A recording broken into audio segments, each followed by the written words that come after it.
이번에 사업자 등록증을 내거나 프리랜서 수입 있는 것만 신고하면 된다라고 오해를 하시는데, 그러시면 안 됩니다. 종합소득세는 모든 소득에 대해서 다 한 번에 신고를 하시는 거기 때문에, 내가 연말정산을 통해서 세금 신고를 하셨건 아니면 이번에 다른 소득이 있었던 것 간에 전부가 다 합쳐서 내셔야 돼요. 네, 안녕하세요. 김철현 세무사입니다. 이번에는 저희 5월 달에 많은 분들이 가장 많이 관심을 가지고 있으신 종합소득세 신고에 대해서 알려드리도록 하겠습니다. 정확히 종합소득세란 어떤 건가요? 네, 종합소득세는 개인이 벌었던 모든 소득에 대해서 신고하는 세금이다 라고 여러분께서 생각을 해주시면 돼요. 첫 번째, 법인세와 다르게 개인이 내는 세금이다가 첫 번째 알고 계셔야 될 부분인 거고, 두 번째로 하는 것들은 종합이라는 단어에 있는 것처럼 벌었던 모든 소득에 대해서 다 신고를 하셔야 되는 게 맞습니다. 예를 들면은 지금 24년도에 1월 1일부터 12월 31일까지 내가 이자와 배당이 일정 금액 이상이거나 아니면 근로소득이 있었다거나 아니면 사업자를 운영해서 사업에 대한 소득이 있었다거나 아니면 프리랜서 수입이 있었다거나 기타 소득이 있었다거나 어떤 요건에 해당한다고 한다면, 여기서 벌었던 모든 소득을 다 합쳐서 한 번에 신고하셔야 되는 게 종합소득세 신고다 라고 생각을 해주시면 되고요. 그 종합소득세 일반적인 경우 말고 양도소득세 신고하셨을 때도 보통은 양도하고 2개월 이내에 신고하시고 이 물건 외에 또 신고를 하셔야 된다고 한다면, 예전 거를 합쳐서 신고 안 하셨다고 한다면 양도소득세도 1년에 2건 이상 내가 양도한 경우에는 양도소득세, 종합소득세 신고기한에 신고 의무가 있습니다. 종합소득세 신고기한은 어떻게 되나요? 네, 종합소득세 신고기한은 일반적으로는 그 다음 해 5월 1일부터 5월 31일까지라고만 생각해 주시면 돼요. 예를 들면은 전년도 1월 1일부터 12월 30일까지 내가 벌었던 수입에 대해서 다음 년도 5월 1일부터 5월 31일까지 신고를 하는 건데, 여기서 첫 번째 예외로 내가 성실사업자에 해당한다 라고 하면은 6월 31일까지 신고 의무가 있습니다. 성실사업자라고 하는 사람들은 개인 사업자 중에서 매출액이 일정 금액이 넘어간다라고 하면 그런 사람들이 이제 성실사업자로 분류해서 6월 말일까지 신고 및 납세의 의무가 있는 거고요. 또 하나의 예외가 혹시나 그 개인 사업자를 운영하셨던 분들 중에서도 갑자기 이렇게 그 상속이라는 상황이, 돌아가시는 상황이 발생한다라고 한다면 그런 분들에게 경우에도 종합소득세 신고 의무가 있으신 거니까 그것도 꼭 한번 유의 한번 해보시면 되고, 세 번째로는 내가 사업을 예를 들면 내가 1월 1일부터 바로 사업을 한 게 아니라 7월 1일부터 사업을 했다라고 하더라도 다음 연도 5월 31일까지 신고 납부 의무가 있습니다. 극단적으로 내가 개인 사업자를 냈는데 개인 사업자의 사업 개시일이 12월 31일이다 라고 하면은 원칙적으로는 신고 납부 의무가 있는 게 맞습니다. 다만 실무적으로 하루 동안 해서 큰 매출이 발생하지 않으실 거니까 거기에 대한 것들을 예외로 하더라도 원칙적으로 내가 1월 1일부터 12월 30일까지 어떤 수입이 있었다라고 한다면 다음 연도 5월 30일까지 신고 및 납부를 꼭 하셔야 됩니다. 그러면 이제 어떠한 소득이나 그런 거에 대해서 세금을 신고하는지에 대해서도 말씀 부탁드립니다. 네, 저희가 종합소득이라고 표현했는데 세목별로 간단하게만 하나씩 정리해 드릴게요. 첫 번째, 금융소득. 저희가 금융소득은 크게 이자소득과 배당소득을 저희가 합쳐서 설명을 해서 이제 금융소득이라고 저희가 호칭을 하는데, 이 금액이 2천만 원 이상이 되시는 경우에는 5월 달에 종합소득세 신고 의무가 있습니다. 그 얘기는 거꾸로 2천만 원 금액이 안 된다고 하시면 별도의 종합소득세 신고 의무가 없는 게 맞아요.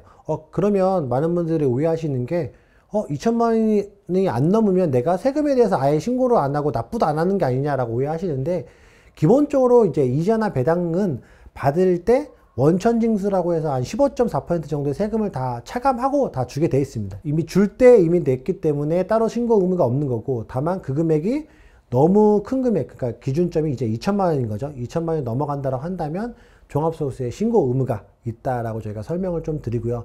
근데 이때 원천징수를 하지 않았던 배당소득 같은 것들을 예외적으로 받았다라고 한다면 2천만 원 금액 기준과 상관없이 반드시 5월 달에 종합소득세 신고를 꼭 하셔야 됩니다. 두 번째로는 이제 사업자 등록증이 있으신 분들. 사업자 등록증이 있으신 분들은 통상적으로 사업에서 발생했던 모든 수입과 지출에 대한 부분들을 수입에서 지출을 차감한 내역들을 저희가 소득이라고 표현하는데 소득에 대해서 세금에 대한 신고 및 납부 의무가 있습니다. 그래서 기본적으로 매출뿐만이 아니라 소득에서 차감 비용을 쓴 나머지 소득에서 차감이 되는 거고요. 종합소득세는 알고 계신 것처럼 우리가 뭐 인적공제 이렇게 소득에 대해서 공제되는 항목들 있잖아요.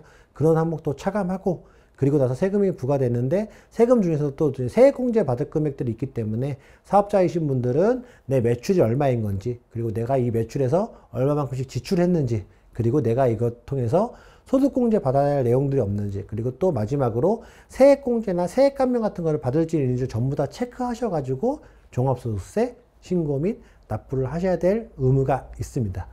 그리고 사업자 등록증을 내진 않았지만 내가 3.3%로 프리랜서 수입이 있었다라고 한다면 그 소득에 대해서도 신고하셔야 될 의무가 있습니다.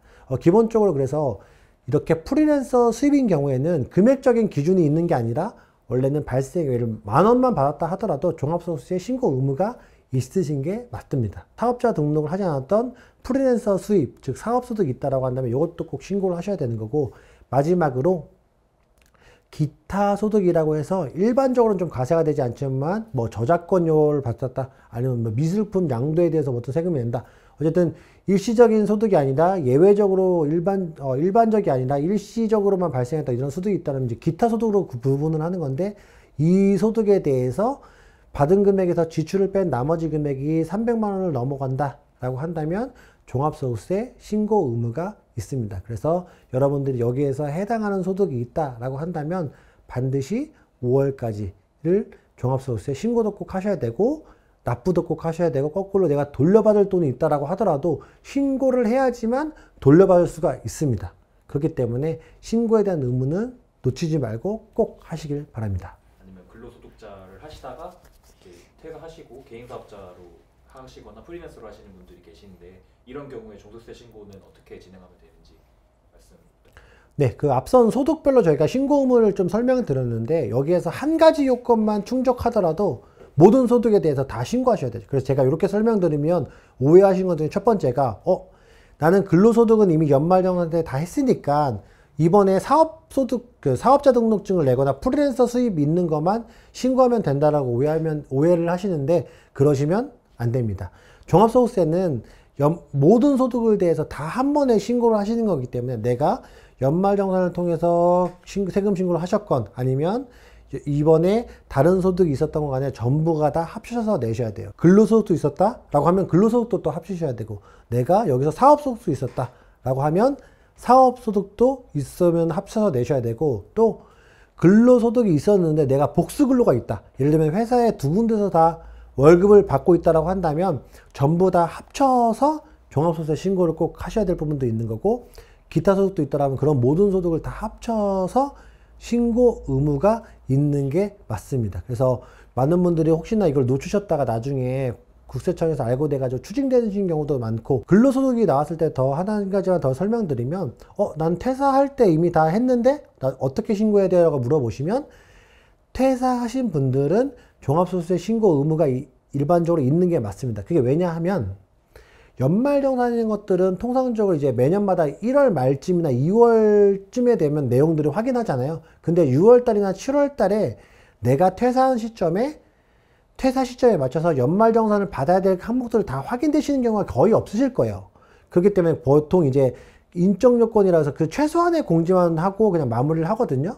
그런 것들을 그럼 거꾸로 내가 종합소득세 신고를 한다고 하면 내가 놓쳤던 항목 공제들을 더 추가해서 환급을 더 많이 받으시거나 하실 수가 있기 때문에 중도 퇴사자이신 분들은 5월달에 종합소득세 신고를 꼭 한번 하시면 되고 만약에 내가 중도 퇴사를 했지만 2월달 연말정산 때 퇴사했던 회사에 대한 근로소득과 현재 다니고 있던 소득을 더 합쳐서 2월달에 연말정산을 했다라고 한다면 다른 소득이 없으신다고 하면 종합소득세 신고는 따로 하실 필요가 없습니다.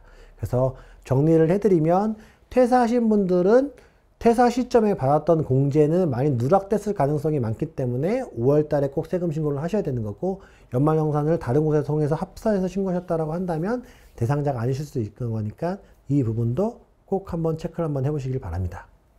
네, 그 마지막으로 개인 사업자와 법인 사업자와의 그 간의 네, 그 개인 사업자 이제 종합소득세 신고를 많이 하고 나면 세금적인 부담이 너무 커가지고 내가 법인으로 전환을 하고 싶다라는 생각을 되게 많이 하시는데, 언제 내가 개인 사업자에서 법인 사업자로 전환을 해야 될까라는 고민이 많으시거든요. 그래서 그때 세법적인 기준점을 많이 말씀드리는 게, 혹시나 성실사업자에 해당한다고 한다면 한번 개인 사업을 법인으로 바꾸시는 게 어떻겠습니까? 많이 제안을 드립니다. 그래서 개인 사업자에서 법인으로 전환하는 가장 첫 번째 이유는 세율적인 차이입니다. 개인 소득세율은 알고 계신 것처럼 뭐 9%부터 해가지고 40%가 넘는 금액인 거고, 여기서 지방소득세가 10% 정도가 더 붙는다고 한다면 생각보다 뭐 50%가 가까운 세금, 더 높은 세금을 적용받으실 수도 있거든요. 그러면 이 얘기는 내가 매출을 10억을 벌었고 비용 관련된 거 다 빼고 1억이 남았는데, 이 1억에 대해서 세금이 부과되는 거기 때문에 굉장히 높은 세율이 적용받으실 수 있어요. 그래서 이런 경우에는 조금 더 세금적으로 조금 더 혜택을 받거나 아니면 조금 더 활용하기 위해서는 개인 사업자 법인에 대한 부분들을 많이 고민하신 거고, 언제쯤 법인 전환하면 좋을까라는 것들에 대한 한 가지 기준점으로 성실사업자가 되셨을 때 많이 말씀을 드려요. 그러면 성실사업자가 아직 낯서신 분들에서 간단하게만 설명드리면, 성실사업자는 성실하게 세금 신고를 하셨다고 해서 성실사업자가 아닙니다. 성실사업자는 말 그대로 정확하게 성실하게 세금 신고를 하세요라는 일종의 국세청에서 의무를 더 많이 부여를 한 거거든요. 우리가 알고 있는 개인 사업자들 중에서 매출 금액이 일정 금액을 넘어간다고 한다면 이 사람들은 고소득 개인 사업자이시기 때문에 일반적인 분들과 달리 정확한 세금 신고가 필요하겠습니다라고 해서 성실이라는 의미를 붙인 겁니다. 그만큼 세금 신고를 정확하게 하셔야 되는 거고, 그렇기 때문에 거기에 대해서 뭐 의무를 하시는 거에 대한 페널티도 좀 더 높으신 거고, 그리고 그만큼씩 세금적으로 높은 세율을 적용받으실 가능성이 굉장히 많거든요. 이런 경우에 있어서는 이런 분들은 개인 사업자 법인 전환 이런 걸 통해 가지고 세금을 조금 더 줄이는 포인트가 될 수 있고, 그거의 하나의 기준점으로 종합소득세 신고를 6월에 하셨을 때 많은 부분을 고민을 해줄 수가 있어요. 그래서 요즘에는 뭐 코인에 관련된 게 많이 이슈가 되는데, 코인 사업자들 중에서도 법인으로 전환하신 분도 있고요. 거꾸로 이제 연예인 같은 분들이거나 운동선수처럼 이제 개인적으로 받는 종합소득세율이 너무 높으신 분들도 이제 법인화를 많이 하거든요. 유튜브 같은 경우 우리가 알고 있는 3프로TV 같은 경우에도 법인 사업자잖아요. 이렇게 개인으로는 너무 높은 세율을 적용받은 거니까 결국에는 법인을 통해 가지고 자금을 확보하시거나 대외적으로 홍보하시기도 편한 거니까, 혹시나 내가 성실 사업자가 됐다라고 한다면 법인 전환에 대한 부분을 고민 한번 해보시고, 이 법인 전환이 단순하게 세금만 줄이는 역할뿐만 아니라 더 많은 혜택을 받을 수가 있기 때문에 저희처럼 개인 사업자 법인 전환, 그리고 법인에 대한 것들을 정확하게 활용할 수 있는 세무대리를 통해서 개인 사업자의 법인 전환을 한 번 더 체크를 한번 해보시는 게 도움이 되실 겁니다.